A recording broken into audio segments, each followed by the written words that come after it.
Would you rather eat a Victorian trifle or go on a date with Jack the Ripper?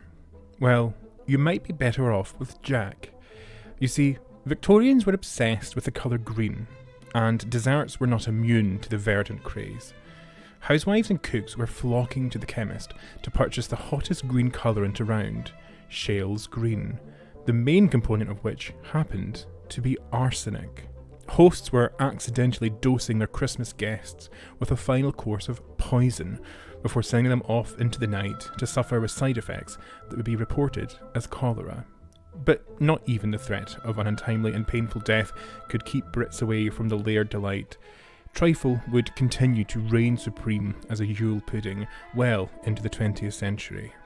Even in the face of rationing and invasion, there was always space on the menu for trifle, like this 1943 recipe. With white flour, sugar, cream, dried fruits and preserves rationed, British housewives were forced to get inventive, making jam out of dates before making sandwiches with wheatmeal bread, topped with custard and set overnight. Perhaps a meagre pudding for many, but with loved ones on the front lines, trifle represented something more than dessert. It represented normalcy. It represented victory.